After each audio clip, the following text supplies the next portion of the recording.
Bismillahirrahmanirrahim. Kita lihat dulu ada kaidah bagaimana hubungan keterpaksaan dengan kaidah keikhlasan. Baik. Ikhlas kalian, pertama, keterpaksaan itu menunjuk pada motivasi melakukan sesuatu. Sedangkan keikhlasan menunjuk pada kadar pahala yang didapatkan ketika ibadah dilakukan. Maksudnya, dibeda antara motivasi dengan hasil perolehan dari amal yang kita kerjakan.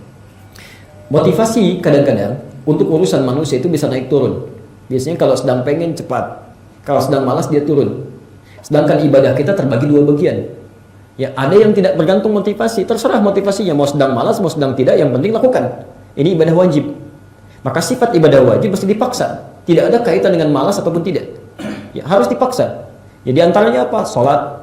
Ya, kalau sudah sholat paksa dari kita. Baik dalam keadaan malas ataupun dalam keadaan semangat. Karena ibadah yang sifatnya wajib tidak ada kaitan dengan semangat ataupun malas. Hubungan malas dengan semangat itu adalah faktor-faktor turunannya. Kenapa saya bisa semangat? Kenapa saya bisa malas? Itu ada faktor turunan. Ya, biasanya malas untuk ibadah itu, maaf, bukan karena faktor apa yang didapatkan, bukan. Karena faktor ada maksiat yang masuk ke dalam diri. Hati-hati, biasanya kalau orang semakin bermaksiat, semakin malas beribadah. Kan hukumnya sederhana, ada baik, ada jelek. Kalau seseorang terus melakukan kebaikan, maka dia akan enggan melakukan yang jelek. Orang terbiasa dengan yang halal, maka dia tidak akan pernah biasa dengan yang haram. Termasuk orang terbiasa berkata-kata baik, dia tidak akan pernah punya kosakata yang jelek. Jadi kalau ada orang punya kosakata yang kasar, tidak baik, ya itu artinya banyak yang kotor masuk ke lisannya. Yang baiknya kurang, maka harus dikeluarkan dulu. Ya. Maka kalau konteks keterpaksaan tadi dikaitkan dengan persoalan ibadah yang sifatnya wajib, maka tidak ada hubungan dengan itu. Kerjakan. Ya. Adapun kaitan dengan keikhlasannya, bukan karena terpaksa atau tidak, ditujukan untuk siapa? Ya, ditujukan untuk siapa? Kalau niat kita lakukan karena Allah, ya, terpaksa atau tidak, harus dipaksa dulu kan ibadah itu, kata Nabi. Tetap, tapi orientasi kita tidak mungkin berbelok pada yang lain. Ya, tidak mungkin, mustahil. Hati kita akan mengatakan, sekalipun dipaksa ibadah, tetap. Ibadah kepada siapa? Allah. Tidak. Tapi nanti urutan tingkat keikhlasannya akan berbeda satu dengan yang lainnya. Ya? Yang didorong-dorong akan lain dengan yang termotivasi dengan dirinya. Itu tingkat pahala saja yang didapatkan. Kecuali kalau motivasinya sudah dibelokkan pada kepentingan yang lain. Itu yang nanti akan mengurangi. Atau bahkan mohon maaf, dimunculkan untuk diketahui yang lain itu paling tidak disukai oleh Allah. Allah itu kan paling benci dengan sifat syirik. Syirik yang paling ringan itu riya. Dan kadang-kadang tidak terasakan. Tidak terasakan.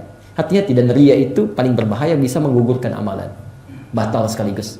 Ya. Quran surah kedua Al-Baqarah ayat 264. Posisi paling kiri sebelah bawah. Hati-hati. Ya ayyuhalladzina amanu la tubtilu shadaqatikum bil manni wal adha. Hei orang-orang yang telah merasa punya iman, jangan Anda batalkan amal kebaikan yang telah Anda tendun dengan amalan yang bisa merusak dan mengganggunya, menghancurkannya. Kalau sholat Anda batal, artinya kan tidak dinilai ya. Harus diulang kan? Harus diulang. Baik, Anda sholat zuhur, sudah tahiyat akhir, tinggal salam gitu kan. Tiba-tiba batal. Dihitung nggak? Oh, sekarang berarti wudhu lagi, tinggal tahiyat. Kan tidak kan? Diulang dari awal kan? Diulang dari awal. Ya. Nah, ini yang paling menarik, ada yang bukan cuma membatalkan secara fisik. Kalau batal secara fisik, pahala sebelumnya masih ada. Masih ada, karena niatnya berpahala. Kebaikannya berpahala. Dia mengulang dapat pahala lagi. Tapi ini ada yang menggugurkan, membatalkan pahala fisik dan pahala di jiwanya. Enggak ada sama sekali. Apa itu diantaranya riya? Teruskan ayatnya. Kalladzi yunfiqu malahu ria'an nas. Seperti orang infak yang riya. Anda kira semua orang sholat selamat? Tidak, ada yang celaka.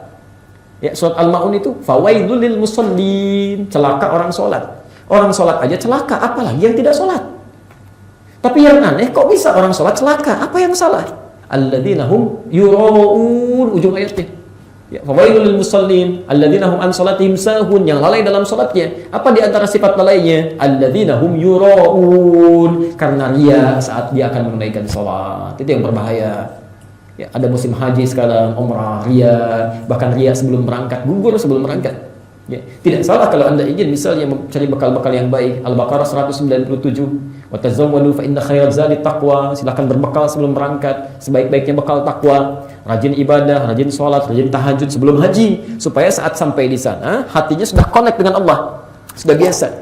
Yang makna takwa yang kedua tadi, ya. Coba lihat, barangkali sebelum berangkat ada salah terhadap orang tua, ada kerabat, ya, diikhlaskan dulu, tenangkan dulu supaya berangkatnya enak.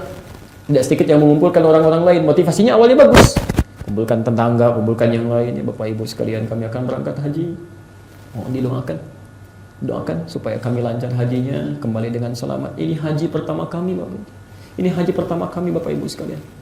Atau bahkan juga yang pertama mungkinnya di komplek ini Pak Haji belum, Pak RT belum haji, Pak RW belum haji ya. Nanti kami doakan di sana mudah-mudahan semuanya bisa berhaji. Kami doakan langsung di depan kamu. Itu habis itu pahalanya sebelum diberangkat. Ya. Cukup ya. Cukupkan untuk hari ini. Bila ada benar yang kami sampaikan, hakikatnya itu petunjuk Allah Subhanahu wa taala, tuntunan Rasulullah yang harus kita amalkan. Segera jangan pernah kita tunda. Tapi bila Anda menemukan kekurangan dalam apapun, dalam uraian, dalam segalanya, itu mutlak kesalahan saya. Ya silahkan Anda sampaikan supaya kami bisa perbaiki dan tinggalkan pendapat kami yang keliru, yang tidak tepat, ambil pendapat ustaz lain yang lebih baik sesuai dengan tuntunan Al-Qur'an dan Sunnah Rasulullah SAW. Subhanakallahumma wa bihamdika asyhadu an la ilaha illa anta astaghfiruka wa atubu ilaik wa akhiru da'wana alhamdulillahi rabbil alamin wa afu bikum. Assalamualaikum warahmatullahi wabarakatuh.